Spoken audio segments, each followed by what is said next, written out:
Hello and welcome everyone to a brand new Heroes 3 video, where in this one I'm going over the latest changes to Jibu Outcast, and MKC brought us very many dynamic and awesome things that I will be talking about in this video.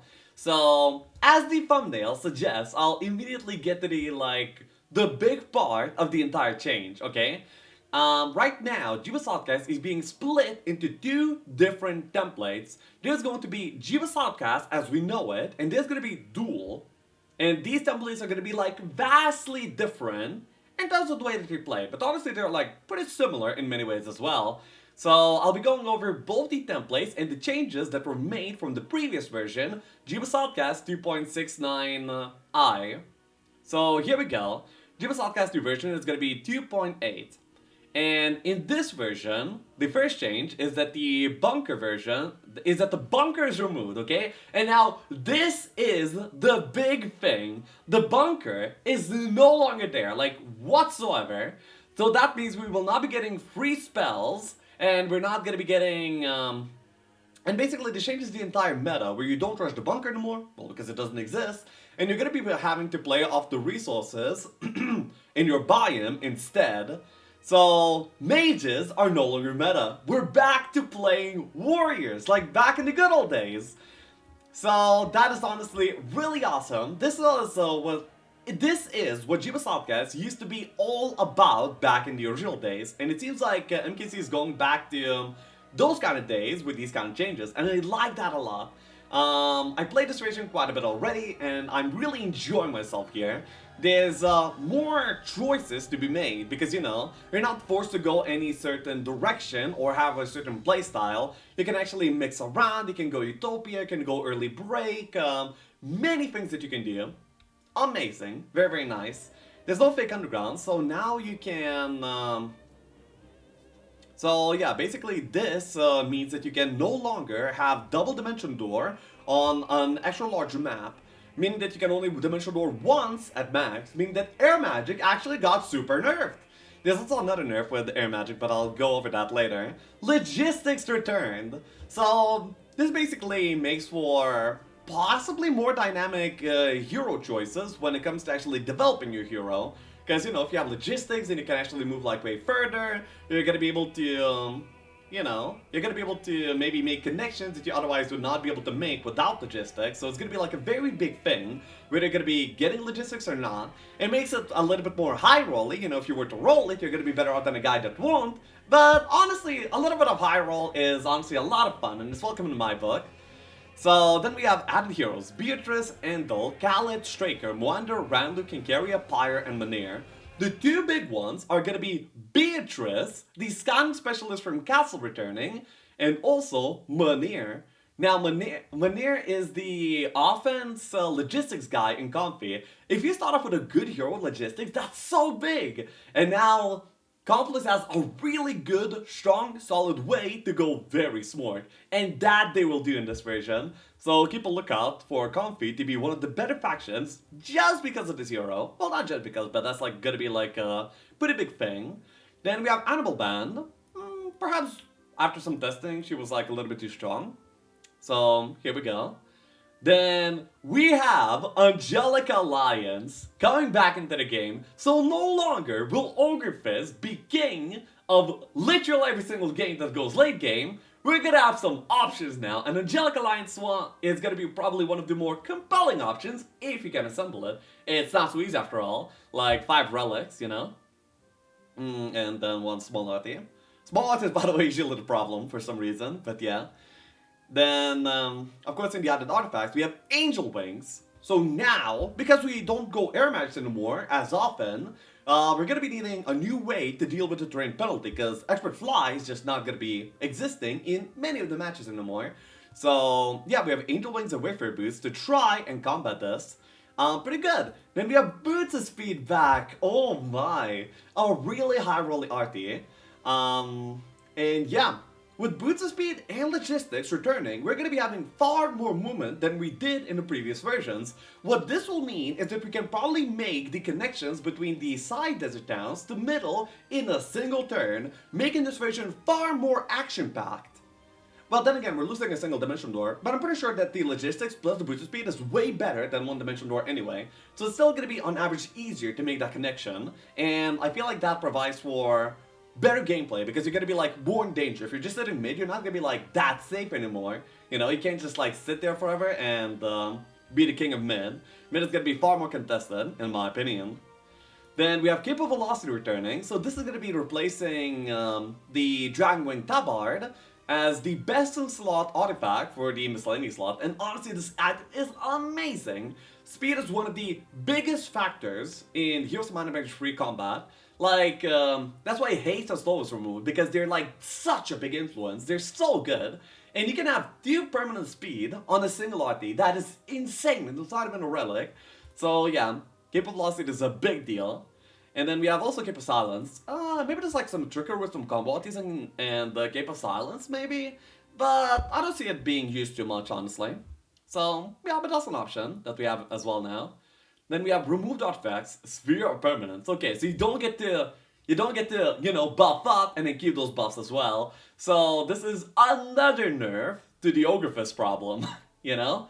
Like, honestly, I keep seeing the tendency for MKC to overfix things, you know? Ogre Fist is a problem, you know, let's introduce competitors in terms of Angelic Alliance, let's also make counters, and then many other things, you know?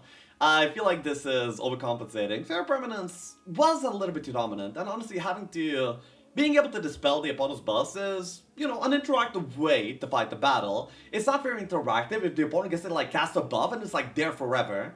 It's not that interesting, so having this item be removed probably will allow for better possibilities for the sake of, you know, battles. And then we have also removed Pendant of Dispassion. That's really interesting.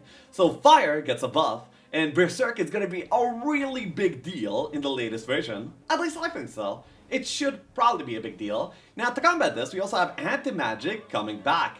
But there's a thing here that will make Anti-Magic not as good as it once used to be. We also have Resurrection coming back and Animate Undead.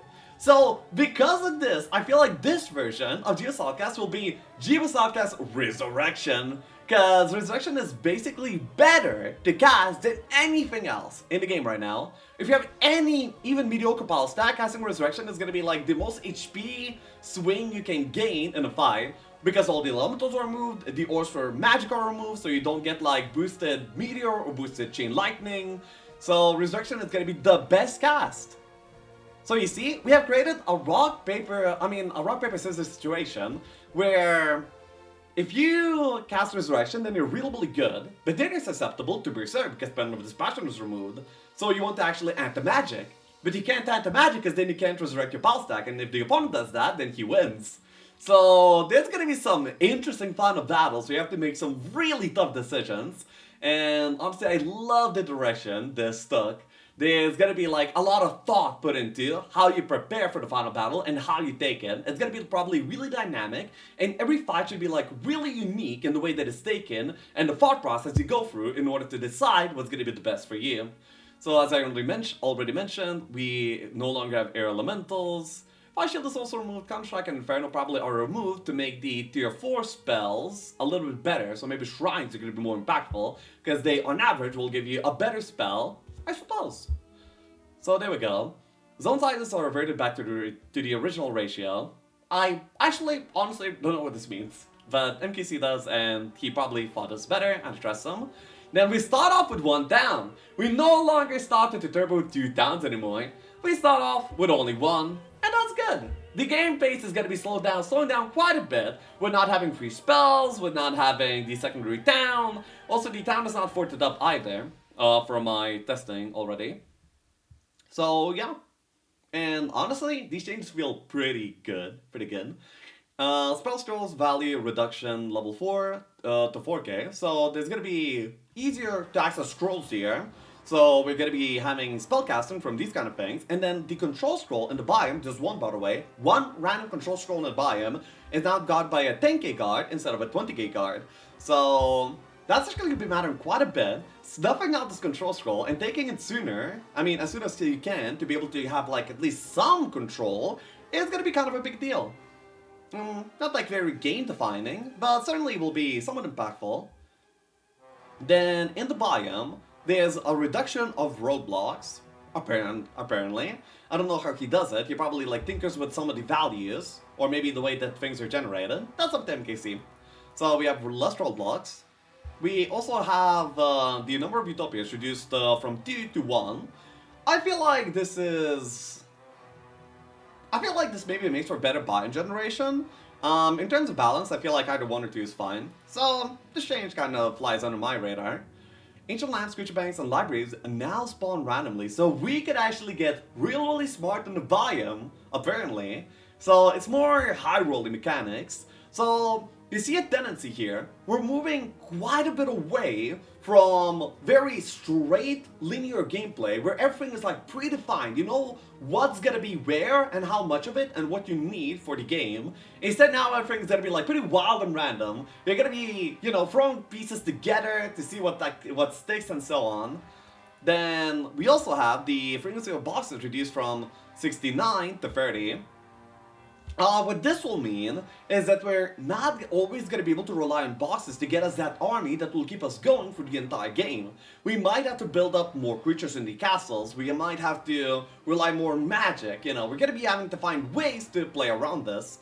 You know, build dwellings, flag dwellings, maybe go for some tier 7 creatures, maybe even green dragons will deal, who knows. Anyway, having boxes not be as dominant will actually let other options, you know, have their time in the spotlight as well. And I think that's really helpful for the game. Honestly amazing. And for my testing, that's exactly how it plays out. You can do like more things right now, and that is amazing.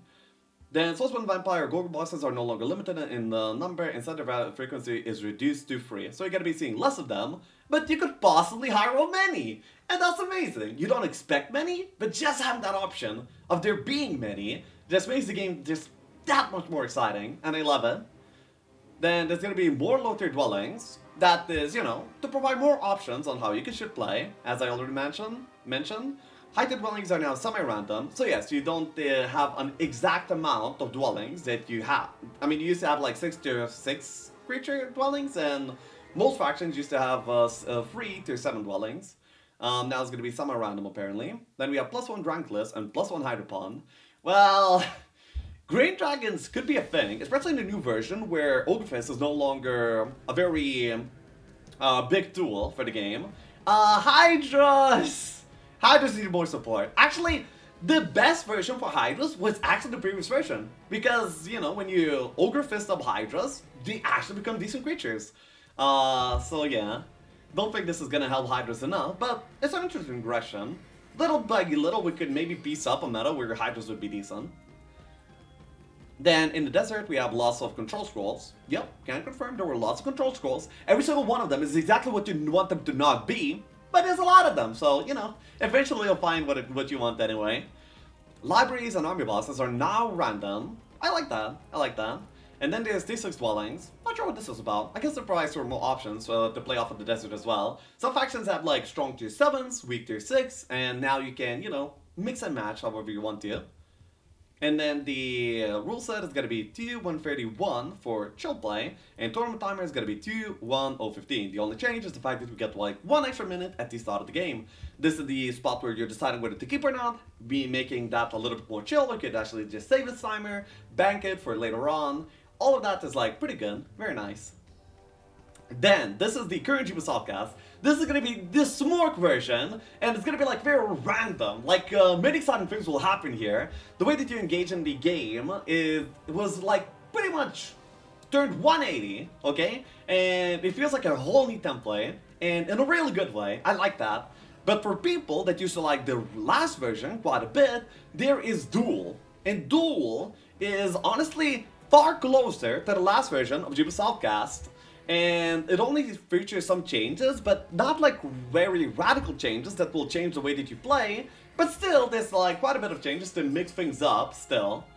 So we still have the bunker here that will be containing the 3 control scrolls. That's the big thing. So you still pick mages, you still rush bunker, but in terms of late game, there's quite a bit that's different. For example, we will be having Angelic Alliance in here as well. And we also have Sphere of Permanence removed. So the Ogre Fist, the dominated meta, is over in both versions. Late game is gonna be, there's gonna be more competition for what's gonna be your go-to late game option. I feel like even for this version, Resurrection is probably gonna be the thing that we're gonna be playing around, and Berserk countering Resurrection and Anti-Magic countering Berserk is gonna be still the trio that we play. We play tools, but we'll see. Honestly, it looks pretty exciting.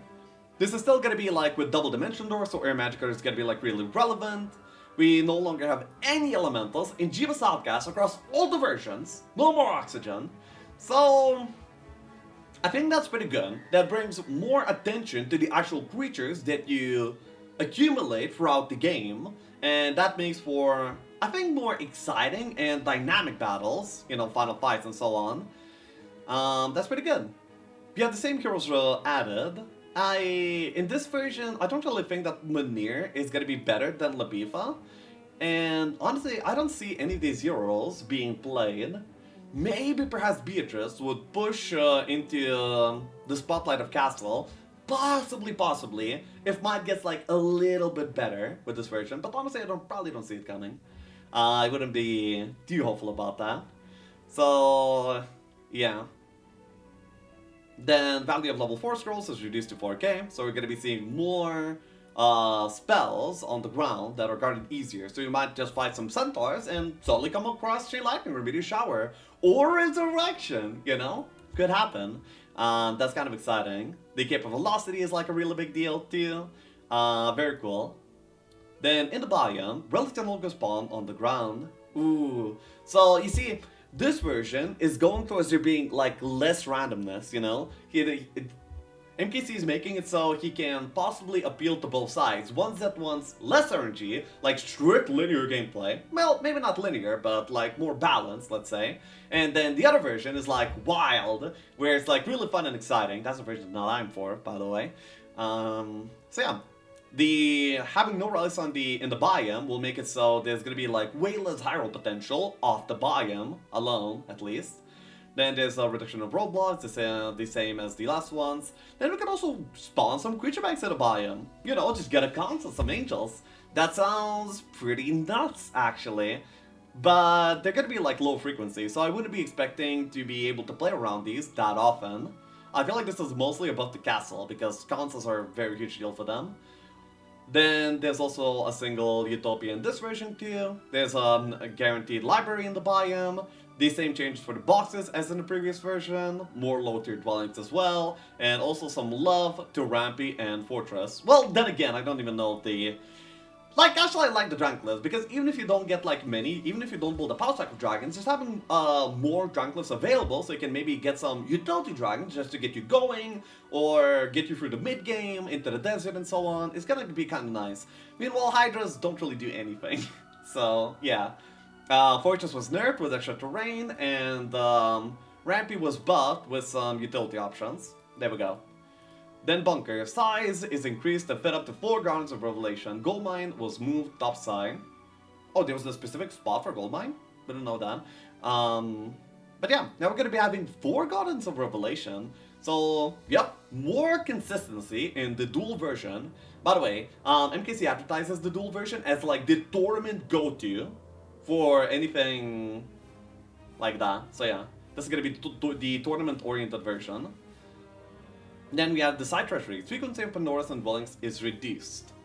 Number of Dragon Utopia is reduced to 1 from 3. So yeah, there's a little slight nerf to the side treasuries, but honestly not that big of a nerf. They're still like pretty relevant, pretty strong, but now the desert gets a better identity. If you want like arties or like just straight gold, you can farm Utopias in the desert way better than you can in the side biome, which wasn't necessarily the case in the previous version, so I feel like this is a good change. Side zones were like really oppressive in how strong they were. Taking it down a notch is probably a pretty good idea. I like that. Very good. And then the timer is the same for both versions. Oh yeah, and in the desert we no longer have boxes with all spells. Oh, this actually pushes the meta possibly a little bit back towards Mind Heroes because the wisdom is going to be not as good anymore. But still, you can pick up the old spells box in the side treasuries, in the underground. There's like an old spells box over there. So I guess you're going to be more likely to go in that direction instead. And this also makes the bosses in the desert a little bit better in general because you always know you're going to be getting something out of it, you know, some army. And that's good. It's good to know that. You will no longer be confused about that. Though usually it wasn't that confusing anyway. So, this is the overview of both the versions of the new GeoS Podcast. I feel like the game's taking... I mean, I feel like MKC did a good job with this one. They appealed to me. I want a high roll. I want to have like wild games where it's gonna be like really unpredictable and I will be making the best out of any situation I'm provided. And the situation is gonna be different in most scenarios. I got that. People that want consistency, they want, you know, like less RNG, they can play the more tournament-oriented version, which is gonna be Duel. And both versions seems to be going in a pretty good direction. I'll probably mix and match both of them, probably swinging a little bit more towards the GeoS Podcast version rather than the Duel. So let me hear which version of these two you think sounds better for you. And of course, I'll be bringing you gameplay of both these versions really soon. If you guys enjoyed this video, make sure to subscribe on YouTube and also follow me on Twitch. I stream almost every single day. So, till next time, bye bye.